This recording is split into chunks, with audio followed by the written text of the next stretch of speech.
Përshëndetje të nderuar teleshikues, do të jemi së bashku në këtë edicion lajmesh, ku ndër të tjera do të ndiqni. Kryeministri Rama ndodhet në Moskë si kryetari i OSBE-s, ku çështja kryesore e bisedës ishte tensioni në Ukrainë, por Rama tha në konferencë me Lavrov se sa më shpejt që Serbia të njohë Kosovën, aq më mirë do të jetë për të gjithë. Kryeministri Kurti me anë të një letre ka informuar se ka nisur verifikimet për mundësinë e shkarkimit të presidentit të Thaçi. Shkak është bërë zbulimi nga ana e tij një marrëveshje sekrete që Thaçi kishte bërë me NATO-n për të mos angazhuar forcën e sigurisë të Kosovës në veri të vendit. Mjekët infektolog në Shqipëri kërkojnë që të pajisen sa më shpejt me mjete profesionale mbrojtëse për të mbrojtur nga koronavirusi, ndërkohë që Shqipëria nuk ka asnjë rast të shfaqur, 13 të dyshuar rezultuan negativ. Koronavirusi ka çuar numrin e viktimave në 12, ndërsa ka patur viktima edhe në Francë. Harta e sëmundjes është zgjeruar, ndërsa në Greqi u regjistruar rasti i parë. Të prekura janë edhe Kroacia e Serbia.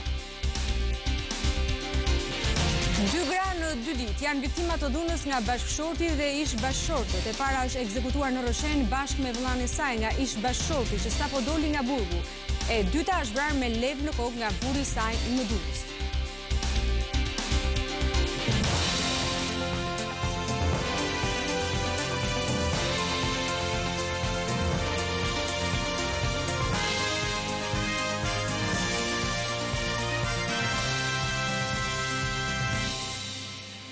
Kryeministri Edi Rama ndodhet në Moskë si kryetari i OSBE-s, ku çështja kryesore e bisedës ishte tensioni në Ukrainë, por Rama tha në konferencë me Lavrov se sa më shpejt që Serbia të njohë Kosovën, aq më mirë do të jetë për të gjithë. Në Moskë ndodhet kolegu ynë Muhamet Veliu, le të ndjekim raportimin e tij.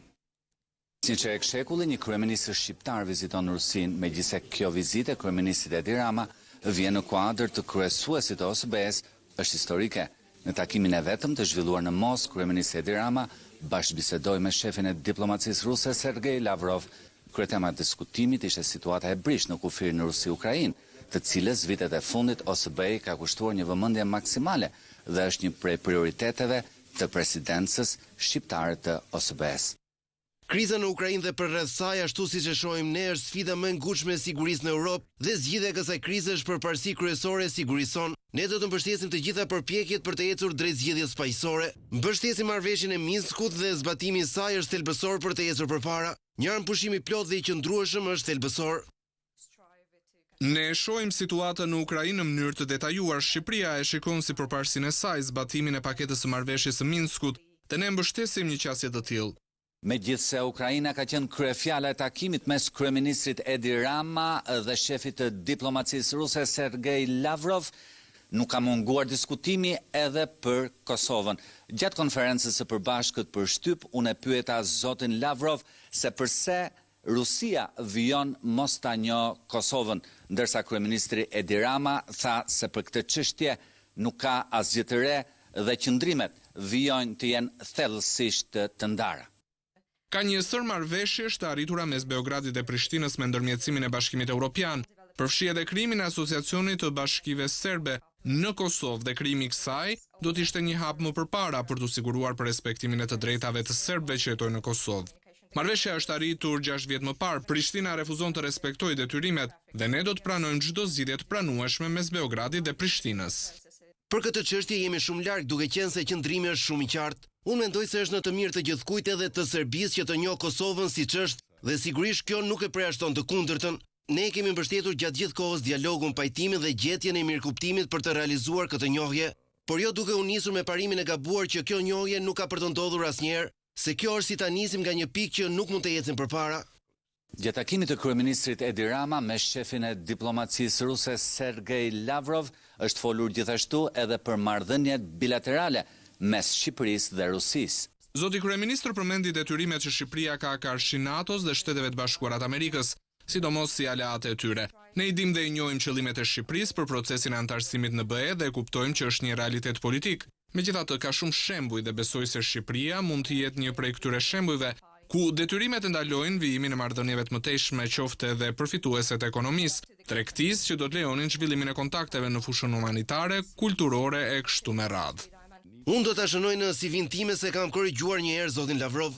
Nuk janë detyrime, janë zgjedhje. Ne nuk jemi në të njëjtën linjë me aleatët tanë të mëdhenj NATO dhe BE sepse jemi detyruar ta bëjmë, por sepse zgjedhim ta bëjmë, jemi krenar që i përkasim kësaj familje të madhe. Kur bëhet fjalë për Rusinë, është fakt se marrëdhëniet tona janë në nivel mjaft të ulët. Kur iku Stalini ju lam dhe ne.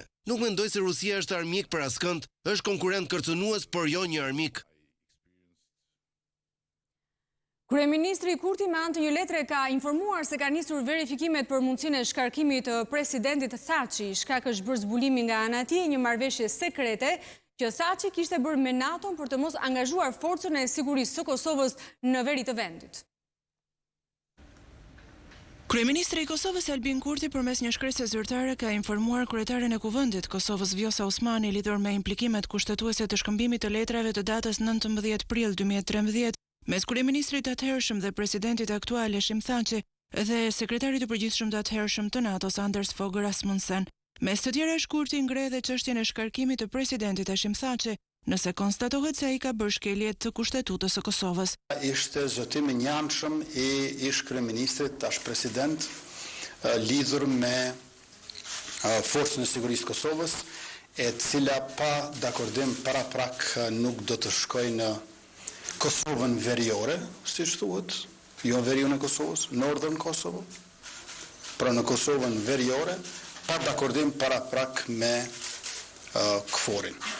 Kryeministri Kurti i ka kërkuar stafit të zyrës së tij që të analizojë përmbajtjen e kësaj marrëveshjeje sekrete, si dhe implikimet e saj kushtetuese, përkatësisht në lidhje me kërkesat kushtetuese të përcaktuara me nenin 20, bartja e sovranitetit, nenin 18, ratifikimi i marrëveshjeve ndërkombëtare dhe nenin 91, shkarkimi i presidentit. Fshehja e një marrëveshje të tillë të datës 19 prill 2013, kur ne kemi menduar se ka vetëm një marrëveshje, na dolën se pas kanë qenë dy, konsiderojmë që është shkelje flagrante me të cilën do duhej që të merren organet e drejtësisë.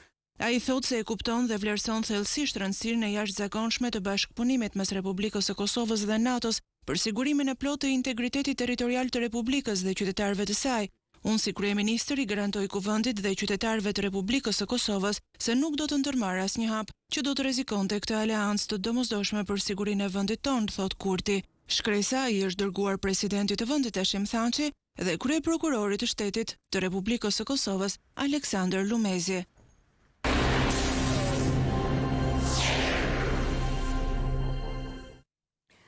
Mjekët infektolog në Shqipëri kërkojnë që të pajisen sa më shpejt me mjete profesionale mbrojtëse për të mbrojtur nga koronavirusi. Ndërkohë që Shqipëria nuk ka asnjë rast të shfaqur, 13 të dyshuar rezultuan negativ. Mjekët dhe personeli mjekësor janë më të ekspozuarit ndaj koronavirusit, i cili pothuajse ka mbërritur në vendin tonë për sa kohë kemi në Itali, nga ku çdo ditë vijnë 4 avion me udhëtar vetëm në Rinas, pa llogaritur portet dhe së fundmi edhe në Greqi. Ndërkohë që edhe mjekët në shërbimin infektiv ende mbrohen me maska kirurgjikale, kur ata vetë thonë se duhet të kishin maskat profesionale, pasi përveç se mund të infektohen vetë, mund të bëhen edhe burim për transmetimin e virusit, derisa ai të jetë konfirmuar në laborator. Në spitalin infektiv, aktualisht, vinë shumë pacientë të cilët kanë probleme të virozave të ndryshme. A mundet që njëri prej tyre të ketë koronavirus? S'përjashtohet mundësia. Nga ky çast, gjithë personeli i cili ka kontakt me këtë person mund të jetë i ekspozuar dhe është i ekspozuar dhe rrjedhimisht mund të ketë një problem për të cilin duhet të hyjë në karantinë. Pra, para në këtë këndvështrim, ky personel digjet nga lufta që bën ose nga shërbimi që do duhet i bëj personave të tjerë. Por po kështu, edhe mjekët e familjes janë të pambrojtur dhe të ekspozuar ndaj koronavirusit në këtë situatë. Le të konsiderojmë një pensionist që vete për të marrë ilaçet e zakonshme, nuk përjashtohet mundësia që ai të jetë një potencial për të mbartjen e një koronavirusi. Ose qoftë edhe një virozë tjetër, pra në bazë të standardeve, do duhet që mjeku të jetë i mbrojtur, mjeku dhe infermieri.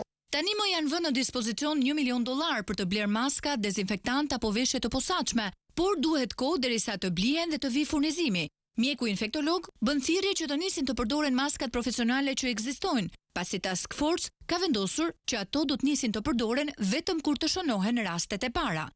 Do duhet që mbrojtja të fillojë qysh nga momenti i ardhjes së pacientit, pra këta personel. Ky personel të jetë i mbrojtur në komunikimin e parë me këtë. Dhe rrjedhimisht do duhet të jenë maska profesionale, ndoshta syze mbrojtëse, pra të jetë një veshje speciale për të gjithë ata që kanë kontakt me një të paditur, me një person i cili nuk është i njohur akoma, por që mund të jetë një potencial i mundshëm për të shkaktuar një problematik ose një transmetim të koronavirusit. Ministria e Shëndetësisë në komunikimin e përditshëm rreth situatës së koronavirusit deklaron se në Shqipëri nuk ka asnjë rast të prekur. Janë testuar 13 persona që vinin nga vendet e prekura dhe kanë rezultuar negativ. Koronavirusi ka shkaktuar deri më tani 12 viktima në Itali, ndërkohë që ka viktima edhe në Francë. Harta e zonave të prekura nga sëmundja po zgjerohet me shpejtësi në vendin fqinj, që është bërë vatra më e madhe infektimit në Europë. Ka shkuar në 12 bilanci viktimave nga koronavirusi në Itali, me një 70 vjeçare nga Emilia-Romagna, që u bë edhe para viktim në këtë rajon.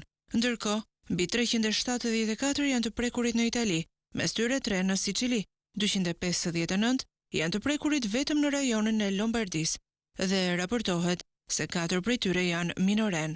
Ndërkohë mbi 350 janë të prekurit në Itali, mes tyre 3 në Sicili. 259 persona janë prekur nga koronavirusi vetëm në rajonin e Lombardisë, mes tyre dhe 4 minoren. Ndërkohë janë disa vende evropiane që kanë njoftuar për rastet e para të koronavirusit, në dukje të gjitha të lidhura me shpërthimin në Itali. Austria, Kroacia dhe Zvicra thanë se rastet kishin të bënin me persona që kishin qenë në Itali, po ashtu dhe Algjeria në Afrikë.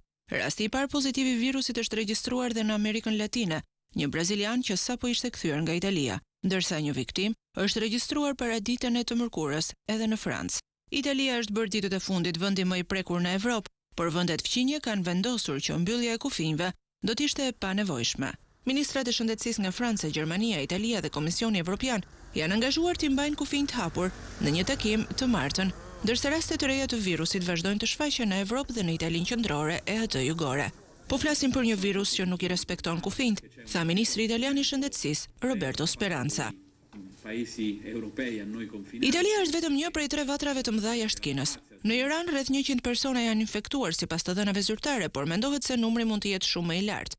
Infektimi i zëvendës ministrit të shëndetësisë së vendit ka thelluar frikën se virusi është përhapur në masë. Më shumë se 1100 persona ndërkohë janë infektuar në Korenë e Jugut, ku 11 janë viktimat. Edhe ushtria amerikane ka konfirmuar se një prej ushtarëve të saj të vendosur në Korenë e Jugut ka rezultuar pozitiv për virusin. Ndërkohë pjesa më e madhe e rasteve mbeten në Kinë. Sipas shifrave më të fundit të publikuara të mërkurën, 78.064 persona janë infektuar që nga shpërthimi i epidemisë. 52 vdekje të reja janë raportuar të martën, shifra më e ulët ditore kjo në më shumë se 3 javë. Numri total i viktimave në Kinë tani ka shkuar në 2715. OBSH ndërkohë ka paralajmëruar se bota thjesht nuk është e përgatitur për të përballuar përhapjen e epidemisë së koronavirusit. Sekretari amerikan i shtetit Mike Pompeo në anën tjetër i ka kërkuar të gjitha vendeve të thonë të vërtetën për koronavirusin, duke nënvizuar se Washingtoni është veçanërisht i shqetësuar se mos Irani mund të ketë fshehur detaje të rëndësishme për epideminë atje. Koronavirusi është shfaqur edhe në Greqi, një 38 vjeçare që sapo ishte kthyer nga Italia ka kërkuar ndihmë dhe rezultoi e prekur nga virusi. Një 38 vjeçare greke në Selanik është rasti i parë pozitiv i koronavirusit në Greqi. Lajmi është bërë me dije në një konferencë përshtyp të profesorit të sëmundjeve infektive Sotiris Qodras, i cili ka sqaruar se gruaja në fjalë është në gjendje të mirë shëndetësore dhe kurohet në spitalin Ahepa të qytetit të Selanikut. 38 vjeçaria nënë e një fëmije mësohet se sapo është kthyer nga një zonë e Italisë së Veriut, ndaj dhe organet greke të shëndetësisë po përpiqen të vënë në zbatim planin e hartuar për këto raste.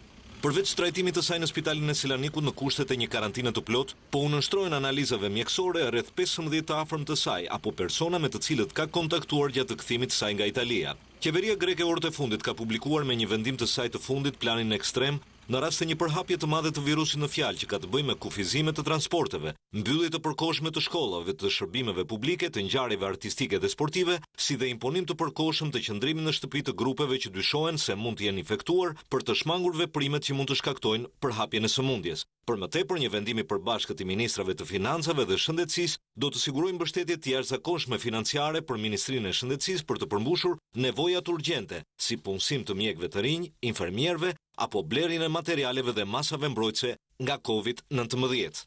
Për Top Channel, Selanik, Aleksandër Marku. Në pikat e kalimit kufitar me Greqinë janë rritur kontrollet e udhëtarëve që kthehen. Tashmë që Greqia është futur në listën e vendeve të infektuara, kontrollet janë shumë më të nevojshme. Pikëkalimet kufitare me Greqinë në jug të vendit kanë përforcuar monitorimin shëndetësor si pjesë e masave për parandalimin e virusit COVID-19. Në pikëkalimin e KKV-s është instaluar një staf mjekësor në shërbim 24 orësh me 2 mjek dhe 3 infermier që gjurmojnë simptoma të mundshme të sëmundjes. Prefekti i Qarkut e Strit Aliaj që monitoroi situatën tha se masat janë në lartësinë e emergjencës. Deri tani nuk kemi në një raportim në një risk, por megjithatë ne janë marrë masat për kontrollin e çdo qytetari, qoftë të vendës apo edhe të huajt të cilët hyn në këtë territor. Masat janë marrë edhe për sa i përket edhe nga veshjet që kanë përdorin sot qoftë policia, qoftë dogana, qoftë edhe punojësit e shëndetësisë të cilët kanë krijuar që nga ditë e dishme një shërbim 24 orësh të shtuar. Deri tani të gjitha rastet e gjetura me temperaturë vërtetuan se ishin raste të gripit zakonshëm, ndërsa masa po merren edhe brenda territorit shqiptar në qendra shëndetësore dhe institucione publike. Pajisjet për stafin policor të doganave dhe atë shëndetësor janë të mjaftueshme sipas njoftimit zyrtar në këtë fazë të parë. Ndërkaq pala greke në të njëjtën vijë kufitare nuk ka marrë asnjë mas të shtuar në lidhje me situatën e COVID-19, ndërsa masa të repta janë marrë në kufirin me Turqinë dhe të gjithë kufinjtë e tjerë, kufiri me Shqipërinë ende është konsideruar me rrezik të ulët. Përhapja e koronavirusit të ri në Europë dhe konfirmimi zyrtar i rastit të parë në Greqi ka bërë që të shtohen masat në pikën e kalimit kufitar të Kapshticës. Çdo udhëtar që hyn në Shqipëri nënshtrohet paraprakisht kontrollit mjekësor në pikën kufitare, ndërsa monitorimi kryhet nga stafi mjekësor përgjatë 24 orëve. Edhe pse situata është normale deri tani, në rastet e personave të dyshuar që mund të jenë prekur në spitalin e Bilishtit është përshtatur një ambient që do të funksionojë si karantinë përkohshme. Në rast se ka dyshime nga këto persona të sëmurë ose të prekur, menjëherë vihet në 127 numri i urgjencës dhe kjo pastaj në bashkëpunim me shërbimin e epidemiologjisë të Rrethit dhe spitalin infektiv të rajonal të Koçës bëhet transportimi i të sëmurëve në ambiente përkatëse. Aktualisht në Kapshtic, stafi mjekësor punon me 3 turne, ndërsa është rritur numri i termometrave me lazer, skedave dhe broshurave informuese. Në Serbi dhe në Kroaci janë shfaqur rastet me koronavirus. Vendet ballkanike po përforcojnë masat mbrojtëse nga koronavirusi i ri i cili ka mbritur tashmë në rajon. Një i ri i kthyer nga Milano ishte rasti i parë i prekur nga COVID-19 në Kroaci. Ndërkohë gjatë natës dhe 9 kroatë të tjerë, të cilët kanë punuar në një fabrik në Itali, ku 20 persona rezultojnë të infektuar, ushtruan në një spital të Rijekës dhe janë vendosur në izolim sepse mund të jenë ekspozuar ndaj virusit. Autoritetet kroate këmbgulin megjithatë se sistemi i tyre shëndetësor është i përgatitur për sëmundjen, por frika mes njerëzve mbetet e madhe. 2 qytetarë serb që ndodheshin në anijen Diamond Princess, e cila është futur në karantinë në Yokohama të Japonisë që prej datës 3 shkurt, janë konfirmuar si të prekur nga koronavirusi. Të 2 serbët e moshave 29 dhe 30 vjeç janë antar ekuipazhit të anijes, ku ndodhen edhe 9 shtetas të tjerë serb, 3 nga të cilët kanë zbritur nga anija javën e kaluar. Ministri serb i shëndetësisë, Zlatibor Lonkar, deklaroi se është realiste të pritet se koronavirusi do të shfaqet edhe brenda kufive të Serbisë, por këmbgul se janë marrë masat. Si Kroacia ashtu dhe Serbia i kanë forcuar kontrollet në aeroporte dhe pikat kufitare, duke u fokusuar sidomos tek pasagjerët që vinë nga Italia dhe Kina. Ata i kanë këshilluar të gjithë qytetarët e tyre të mos udhtojnë drejt veriut të Italisë. Bosnia-Hercegovina dhe Mali i Zi kanë lëshuar paralajmërime të ngjashme. Nëse njerëzve u duhet të lëvizin në këto zona, atëherë kur të kthehen do të vendosen nën vëzhgim, deklaroi drejtori i Institutit të Shëndetit Publik në Podgoricë, Boban Mungosa. Ministria e Jashtme Maqedonase njoftoi se asnjë nga qytetarët e saj që ndodhen aktualisht në Itali nuk janë infektuar, por rekomandoi kujdes me lëvizjet gjatë kësaj periudhe në Lombardi, Veneto dhe Emilia-Romagna. Ndërkohë Papa ka sfiduar koronavirusin dhe ka takuar dhe përqafuar besimtarët pa maskë. Është një sinjal pozitiv ai i lëshuar nga Papa Francesku gjatë meshës së të mërkurës. Ai nuk ka hiqur dorë nga rituali i përshëndetjes edhe në shumë raste dhe i përqafimit të besimtarëve në sheshin e Shën Pjetrit. Shumë prej këtyre të fundit mbanin maskat mbrojtëse për shkak të frikës nga koronavirusi, por ati i shenjtë jo. Dhe mund të konsiderohet kjo si një ftesë për të mos rënë prej e frikës. Dua të konfirmoj sërish se jam pranë të sëmurëve me koronavirus dhe me operatorët sanitarë që po i kurojnë. Jam pranë autoriteteve civile dhe të gjitha atyre që po angazhohen për të ndihmuar pacientët dhe për të ndaluar përhapjen e virusit, tha ati i shenjtë në përfundim të meshës. Më pas, ai është drejtuar drejt besimtarëve në sheshin e Shëmpjetrit dhe nuk ka hezituar që disa prej tyre dhe t'i përqafojë. Hong Kongu, për të përballuar pasojat negative në ekonomi të koronavirusit, ka vendosur të shpërndajë për 7 milion banorët e tij nga $1.280 amerikan. Në total, janë mbi 15 miliard që do shpërndahen për të gjallëruar ekonominë e vendit. Hong Kongu do t'i duroj banorëve të tij një tufë me para që ata t'i shpenzojnë, ndërkohë që vetë qeveria lokale përpiqet të shpëtojë ekonominë në rrezik nga protestat e pandalshme dhe epidemia e koronavirusit. Zemra financiare e Azis tha të mërkurën se masa një paket stimulimi për $120 miliard të Hong Kongut ose $15.4 miliard amerikan do të përfshirë dhënien e $10.000 të Hong Kongut ose rreth $1.280 amerikan të gjithë banorëve rezident në qytet që janë mbi moshën 18 vjeç. Rreth 7 milion njerëz do të përfitojnë nga programi. Sipas zyrtarëve, qyteti do të regjistrojë deficitin e parë buxhetor të tij në rreth 15 vjet për shkak të recesionit që filloi në tremujorin e tretë të 2019-s. Situata pritet përkeqësohet dhe ekspertët thonë se deficiti për vitin e ardhshëm fiskal deri në mars 2021 pritet të shënojë një rekord prej rreth 4.8% të prodhimit të brendshëm. Përveç pagesës, zyrtarët e Hong Kongut kanë thënë se do të financojnë sektorët që janë dëmtuar nga shpërthimi i koronavirusit, përfshirë restorantet dhe kompanitë e udhëtimit. Hong Kongu është pjesë e Kinës dhe funksionon sipas organizimit një shtet dy sisteme. Koronavirusi do sjell pasoja të rënda për ekonominë botërore. Giganti financave Moody's parashikon se gjithë ekonomia botërore do të gjunjëzohet nga efektet negative nëse shpërthen pandemia. Shenjat e para janë dhënë me rënjen e çmimit të naftës. Nëse koronavirusi do të vazhdojë të përhapet duke u shndërruar në një pandemi globale, ekonomia botërore mund të zhytet në recesion. Paralajmërimi ka ardhur nga giganti ndërkombëtar i financave Moody's. Sipas tij, epidemia ka qenë një goditje e fortë për ekonominë kineze dhe tashmë rrezikon të gjunjëzojë të gjithë ekonominë botërore. Sipas vlerësimit, rreziku kryesor është shndërrimi i virusit në një pandemi globale, çka tashmë ka një probabilitet të lartë duke parë përhapjen e tij në disa vende njëherësh, përfshirë Italinë, Korenë e Jugut dhe Iranin. Dhe nëse virusi do të shtrihet edhe në Shtetet e Bashkuara, Moody's thotë se recesioni global është një ngjarje me probabilitet të konsiderueshëm. Ndërkohë, tregjet financiare të botës shënuan humbje të mëdha për të tretën ditë radhazi, duke djegur miliarda dollar pasuri. Më të goditura ishin aksionet e kompanive ajrore, atyre të lidhura me turizmin, si dhe aksionet e kompanive industriale të cilat kanë lidhje të forta me Kinën. Paralelisht, çmimi i naftës vazhdon të bjerë duke sinjalizuar uljen e pulsit të ekonomisë botërore. Në Europë, bursat janë tronditur pas shpërthimit të rasteve në Itali. Ekonomia italiane ishte sa kaq në pozicion të keq dhe përpara shpërthimit të epidemisë së koronavirusit. Tashmë ekspertët vlerësojnë se Italia mund të jetë drejtuar recesionit dhe gjasat janë që ekonomia të kurret deri në 1%. Megjithatë, Fondi Monetar Ndërkombëtar ka qenë më i përmbajtur në vlerësimet e efekteve që mund të ketë koronavirusi, duke ju përmbajtur skenarit se ekonomia botërore do të rritet me 3.3% gjatë këtij viti.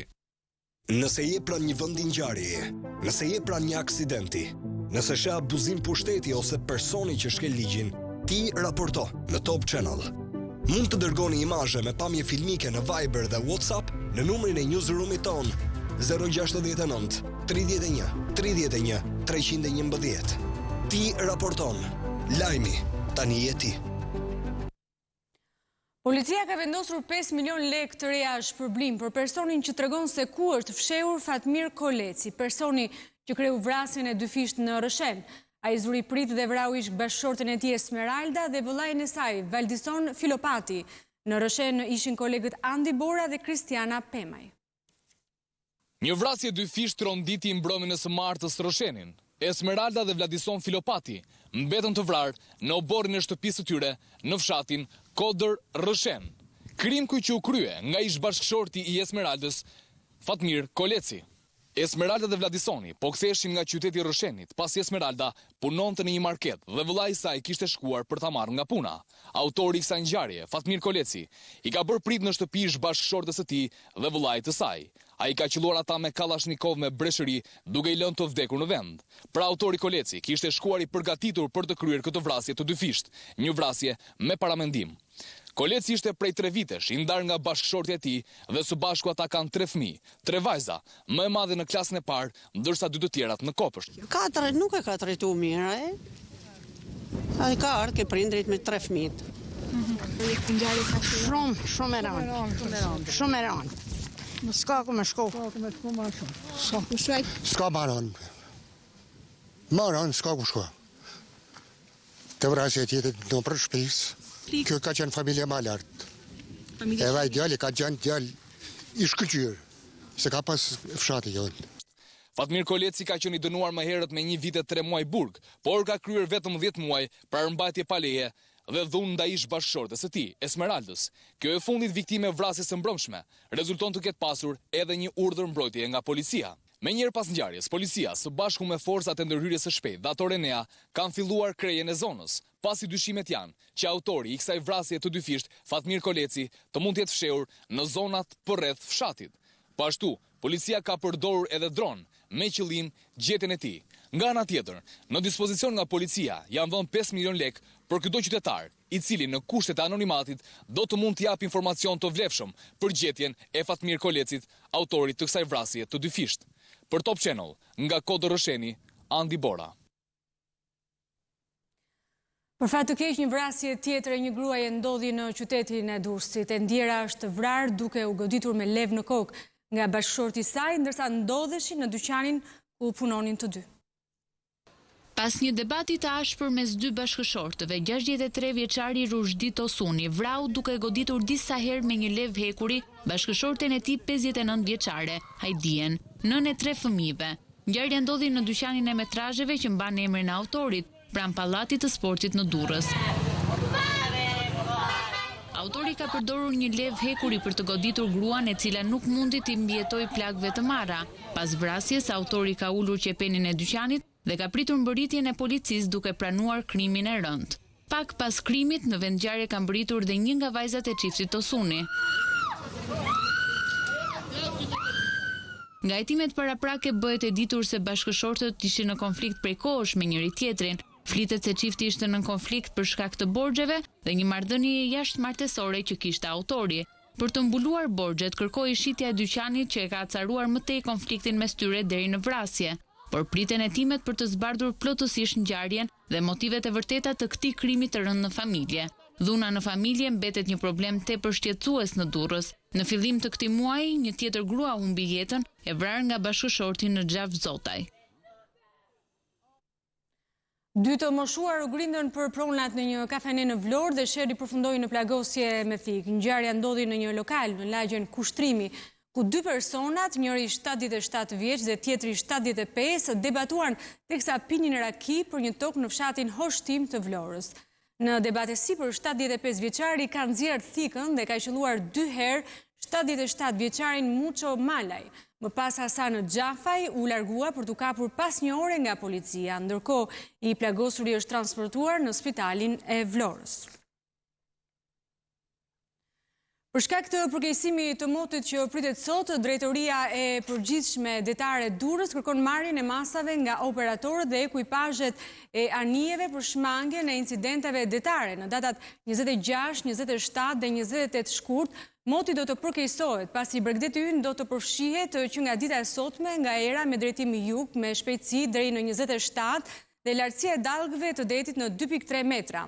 Moti i përkeqësuar do të prek të gjithë Bregdetin shqiptar dhe pritet që deri mesditën e së premtes të kemi të njëjtën situatë. Sipas autoritetit detar, informacioni jepet me qëllim parandalimin e çdo situate të papritur për shkak të kushteve atmosferike, si dhe kërkohet bashkëpunimi i të gjithë subjekteve që ushtrojnë veprimtari në fushën e detarisë për të marrë të gjitha masat e nevojshme për sigurimin e mjeteve në port dhe rritje e gatishmërisë së ekuipazhit në mjetet lundruese.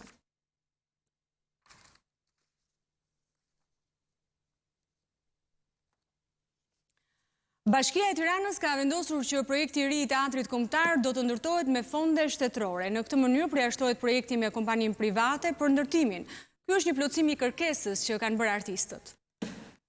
Projekti i ri i teatrit të ri kombëtar do të ndërtohet si një investim me fonde publike për të plotësuar të gjitha kërkesat teknike të artistëve për vënien në skenë të shfaqjeve. Bashkia e Tiranës sqaroi se vendimi për ta ndërtuar godinën e re me fonde publike vjen në mbështetje të gjitha kërkesave të komunitetit të artistëve për një teatr modern, i cili plotëson kriteret e nevojshme për realizimin profesional e me cilësi të shfaqjeve teatrale.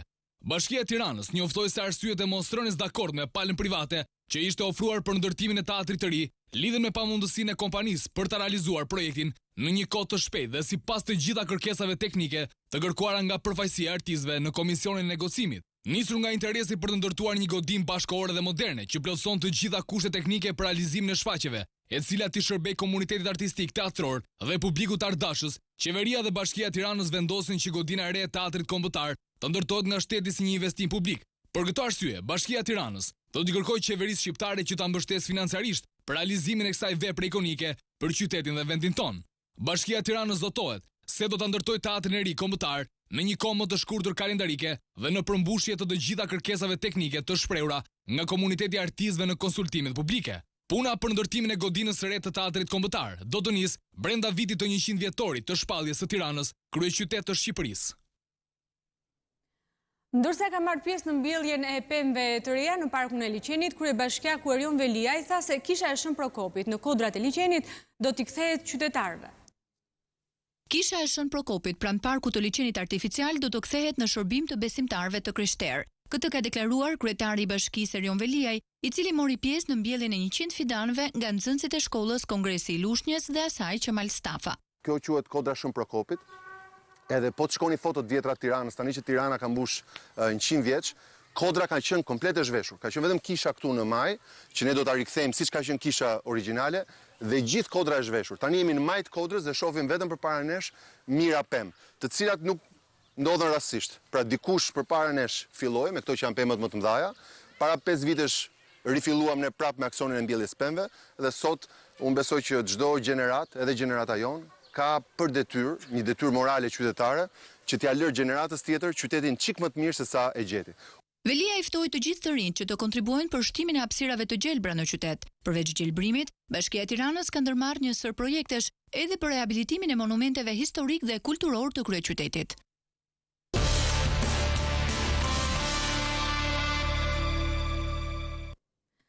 Kandidatët për byron kombëtare të hetimit kalojnë në testimin e fundit, për të cilin do të na njohë Anila Hoxha.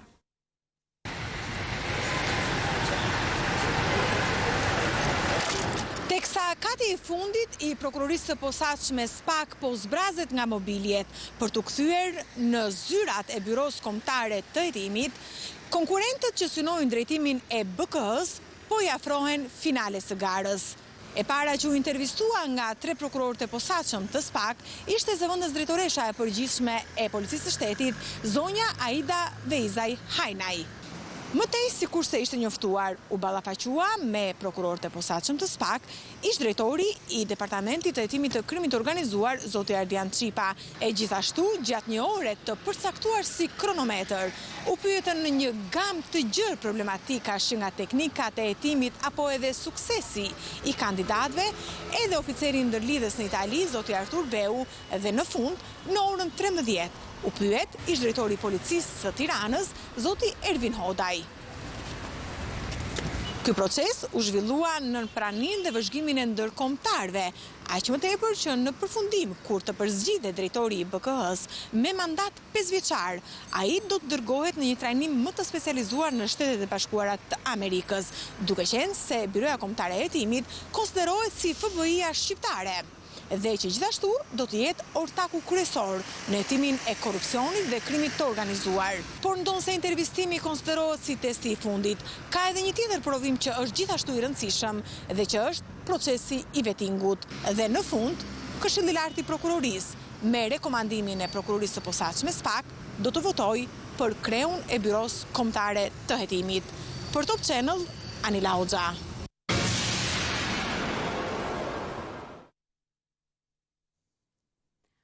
Qyteti sirian i Idlibit është nën bombardimet e vazhdueshme të ushtrisë së Asad. Me mijëra persona largohen nga frika e luftës e bashkë me ta është larguar dhe familja e një vajze të vogël e cila u bë shumë e njohur nga një video, ndërsa luante me baban e saj. Historia e vajzës që qeshte kur shpërthenin bombat në Siri në një lojë të krijuar enkas për të ngajati ka një fund të lumtur. Selva e vogël do të ketë një jetë të re pa bomba në Turqi. Ajo ka bërë gati valixhet me të ëmën dhe të hatin dhe ka kaluar kufirin turk për të nisur atje një jetë të re pa gjëmime.